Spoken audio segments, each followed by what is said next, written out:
ठीक है। तो उससे अगर आपका कोई भी नाराज़गी झगड़ा है तो उसको ख़त्म करो फ़ौरन से, क्योंकि इमिग्रेशन ओपन हो गई है। इसके बाद आपको शायद ही कोई ऐसा मौका दोबारा मिले, ठीक है। 5 लाख आदमियों को इटालिया में बाई एयर आने के लिए इटालिया हुकूमत ने खुद बुलाया, क्योंकि इधर की मैशियत को मजबूत करने के लिए इधर लेबर की बहुत ज़्यादा कमी है। चाओ अस्सलाम वालेकुम, welcome back guys another new vlog. तो जैसा कि आपको मालूम है कि इटालिया ने दिल खोल कर, वो कहते हैं जब भी देने वाला देता है छप्पड़ फाड़ के देता है। तो भाई इतने ज़्यादा वीज़े आप लोगों के लिए आ गए हैं ना, तो आप अप्लाई करते करते थक जाओ, लेकिन आपका वीज़े वेल एंड गुड। बहुत जल्दी आपको इटालिया में आने के लिए क्या करना होगा भाई, आपको वो आदमी ढूंढना होगा जो इटालिया में मौजूद है, और दूसरे नंबर पर ये ना कह देना कि आप भी मौजूद हो और हमारे लिए नोला सोस्ता के लिए वीज़े के लिए अप्लाई कर दो।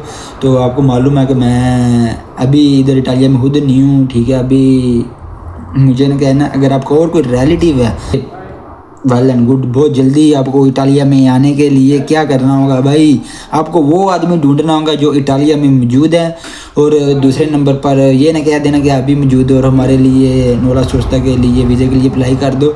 तो आपको मालूम है कि मैं अभी इधर इटालिया में खुद नहीं हूँ, ठीक है। अभी मुझे ना कहना, अगर आपका और कोई रिलेटिव है, ठीक है, तो उससे अगर आपका कोई भी नाराज़गी झगड़ा है तो उसको ख़त्म करो फ़ौरन से, क्योंकि इमिग्रेशन ओपन हो गई है। इसके बाद आपको शायद ही कोई ऐसा मौका दोबारा मिले, ठीक है। 5 लाख आदमियों को इटालिया में बाई एयर आने के लिए इटालिया हुकूमत ने खुद बुलाया, क्योंकि इधर की मैशियत को मजबूत करने के लिए इधर लेबर की बहुत ज़्यादा कमी है।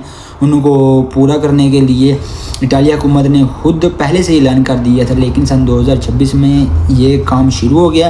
तो आपको करना क्या होगा, तो सबसे पहले आपको लाइक करना होगा, उसके बाद सब्सक्राइब करें, और रुको जरा सबर करो।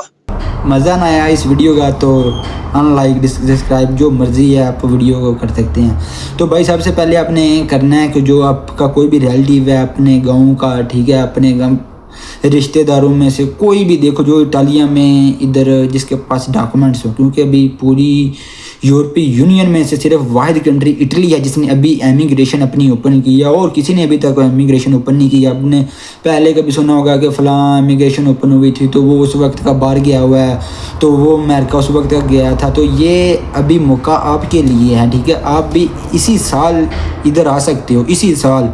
अगर आपका कहीं पर हाथ पड़ जाए उस आदमी के पास जो इटालिया में मौजूद है, जिसके पास डॉक्यूमेंट्स हैं और कापों के साथ अपने मालिक के साथ जिसके पास वो काम करता है, अगर उसका इधर खुद के होटल हैं, फिर तो यार अगर वो आपको ना बुलाए ना तो वो फिर उसकी अपनी मर्ज़ी है, वो आपको ना बुलाए तो, क्योंकि इटालिया हुकूमत ने खुद इधर मालिकों को, इधर के जो कापों हैं तो उनको, क्योंकि इटालिया हुकूमत को आप खुद तो नहीं ना कह सकते जॉर्जिया मेलोनी को कि मुझे इटालिया की ना वो वज़ीर आज़म है जॉर्जिया मेलोनी, कि उसको तो नहीं आप कह सकते कि मुझे इटालिया में बुलाओ।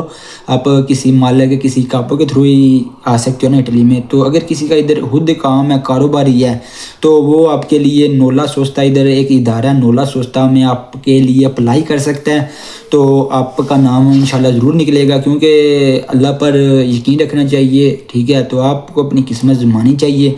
तो इसमें अगर आपका वो आदमी आपसे कहता है कि इतनी ज़्यादा फ़ीस है, इतनी ज़्यादा फ़ीस है, इसकी इतनी ज़्यादा फ़ीस है, आपको पे नहीं करनी, जिस आदमी ने आपको बुलाना है ये सब फ़ीस उसने इसी वक्त इटालिया में ना देनी है। अगर आपका वीज़ा निकले तो फिर अगर वो आपको कहता है ना कि यार मैं ठीक है मैं आपका वीज़ा अप्लाई करूँगा, इतनी एडवांस है, इतनी पेमेंट है, तो ये सब झूठ है, ठीक है। उससे पहले जब नोला सोस्ता के लिए वो अप्लाई कर देता है ना, अपने घर के कागजात दिखाता है या अपने काम के कागजात दिखाता है, तो एक मामूली फ़ीस होती है, ठीक है, जो पाकिस्तान चंद हज़ार होगी, 5-6 हज़ार होगी। इधर जैसे पाकिस्तान में यार किसी भी फार्म को लेने जाओ खिचाड़ी से ताला से, तो कितनी फ़ीस होती है, थोड़ी सारी फ़ीस होती है ना फार्म पुर करने के लिए। तो इधर भी इतनी ही है फ़ीस, थोड़ी सारी मामूली फ़ीस है सिर्फ आपका अप्लाई करने के लिए जो इधर का कापो है। तो जब आपका इंशाल्लाह वीज़ा निकल आएगा तो बाद में तो फिर आपको मालूम है कि उसने मुँह मांगी रकम लेनी है। तो कोई बात नहीं भाई, आप एक अच्छी कंट्री में आ जाओगे, ऐसे मौके बार बार नहीं आते, ठीक है। तो आपको सबसे पहले करना क्या होगा, सबसे पहले यही करना होगा कि आप उस आदमी को ढूंढो, जहाँ से मर्जी है ढूंढो, ज़मीन आसमान एक कर दो। लेकिन इमिग्रेशन अभी ओपन हुई है, तो आप उस आदमी को उसके घर चले जाओ, ठीक है। अगर वो फ़ोन पर नहीं ना बात सुनता तो उसके घर चले जाओ। तो आई होप आपका कोई ना कोई ऐसा होगा ज़रूर इटालिया में। अगर आप कौन, कहाँ लगाया फोन, आपका क्या नाम है, हमसे क्या काम है?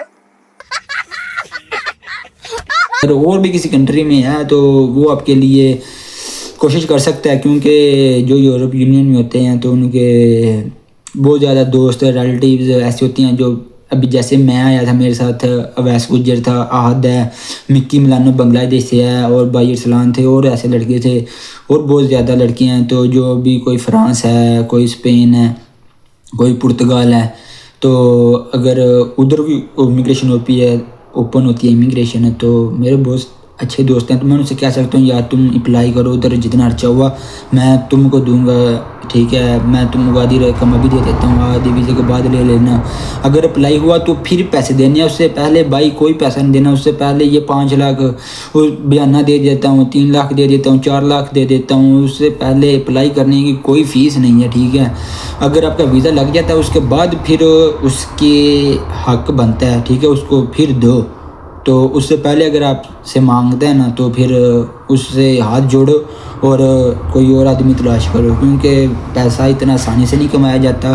तो अगर कोई एजेंट है तो वो अल्लाह का वास्ता है, बहुत मुश्किल से वालिदैन पैसे इकट्ठे करके, ठीक है, आपको अपना बच्चा देते हैं, और आप बाई एयर का झांसा देकर उनको ऐसे ऐसे रेस्टोरेंट से लेकर आते हैं कि आपको खुद नहीं मालूम होता। आप सिर्फ फ़ोन पर अगले आदमी को भेज देते हो, जी टैक्सी आ चुकी है, जी आ चुकी है। तो मैं आपको अपनी बात बताता हूँ, जब मैं क्रोशिया से इधर आया ना, तो सब गेम वाले ना, अब 70 वाला रोड है तो उसके पास थे, सब टैक्सियाँ लगी थी ऐसे ना, जंगले के साथ बैठे थे, जैसे मोटरवे पाकिस्तान में मोटरवे है ना, वैसे जंगले बड़ी बड़ी ना जालियाँ लगी थी। तो उसके साथ ना जेंट, हमारे 4 जेंट थे, वो पीछे बैठे थे जालियों के अंदर खेतों में। शायद उस वक्त मकई, हाँ मकई थी, पिछले साल की बात है।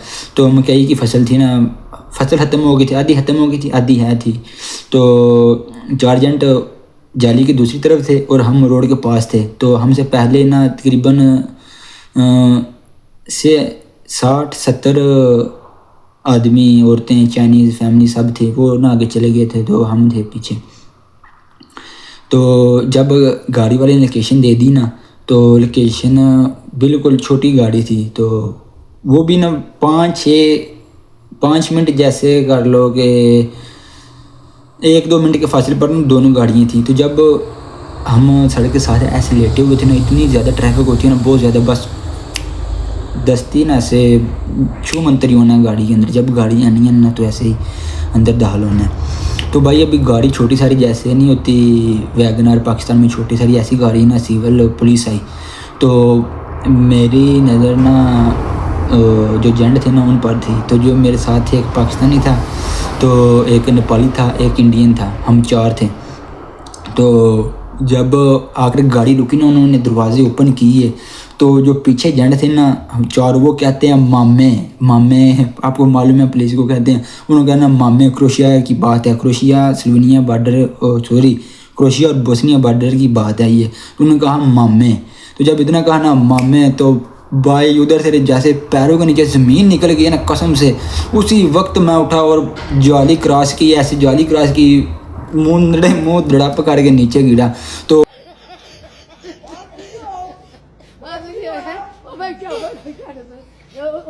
पुलिस वाले, उनको पता नहीं असली फायर करते हैं या नकली फायर करते हैं। 2-4 हवाई फायर की, और लाइट बहुत ज़्यादा तेज़ होती है उनके पास।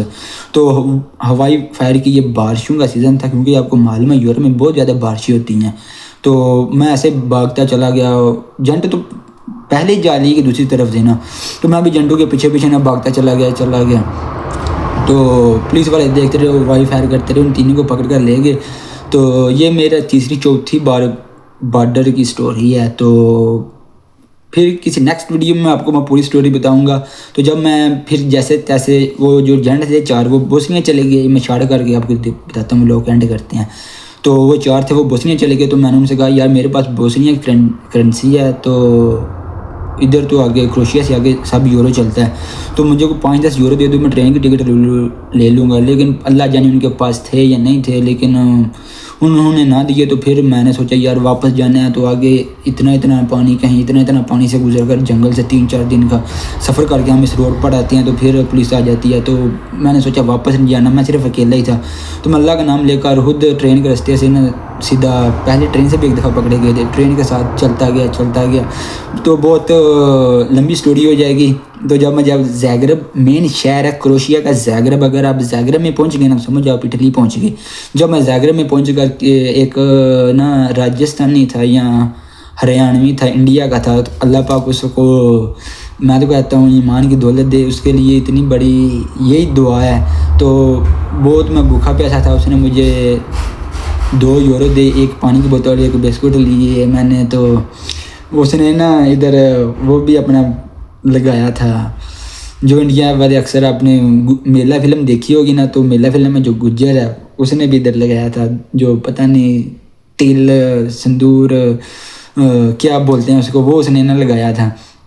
तो बहुत मेहरबानी, अगर मेरी वीडियो वो देख रहा है तो शुक्रिया दिल से। तो जब मैंने फिर जेंट को कॉल की ना तो मैं दूर पहुंच गया, कसम से जेंट मेरा इतना ज़्यादा खुश हो, बल्ले बल्ले वाह जी वाह, तो तुम अकेले पहुंच के ऐसे हो वैसे हो शेर हो, मैंने तेरे घर वालों को बोल दिया, वाह वाह। बहुत ज़्यादा खुश हुआ क्योंकि उसकी पेमेंट बच गई, 3री-4थी दफ़ा थी जब पुलिस हमें बॉर्डर से पकड़ लेती थी।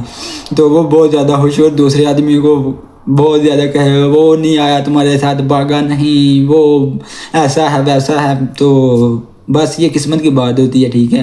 तो मैं नहीं चाहता कि आपको इन हालातों में ऐसा गुजरना पड़े कि ना जेंट को मालूम हो, और जिन आगे जेंटों को आगे आदमी बेच देते हैं तो वो भी घर में चले जाते हैं, तो खुदा ना हंसता रास्ते में कुछ हो जाता। तो ये बस सुनने में स्टोरी आसान लगती है, लेकिन जब आप उस रास्ते में निकलोगे ना तो कसम से आप की रूह भी कांप जाएगी। तो किसी नेक्स्ट पार्ट में आपको ये मैं पूरी स्टोरी सुनाऊँगा, तो आप इस रास्ते पर ना आएँ। और यही मैं आपसे कहता हूँ कि आप इटालिया में उस आदमी को ढूंढे भाई, उसके घर जाओ, जैसे तैसे होता है। अभी इमिग्रेशन ओपन हुई है, आई से जाओ उसके पास, उसको अपनी कापों से बात करे, और मेरा नाम जैसे तैसे होता है नोटा सोचता में डाले, और सुबह भी तो आप इटालिया में आ जाओ। तो भाई के चैनल को सब्सक्राइब कर दो, लाइक कर दो, और एक अच्छा सा कमेंट कर दो। ओके बाय, चाओ चाओ, अरविदेर्ची। अगर आप मेरी ये बोस्निया से क्रोशिया वाली स्टोरी जानना चाहते हैं तो बताओ, मैं आप लोगों के लिए ज़रूर बताऊंगा कैसे कैसे हुआ, मैंने कितनी कोशिशें की, कितना पानी था, कितनी फैमिली थी, और क्या का रास्ते में क्रोकोडाइल डायनासोर देखे।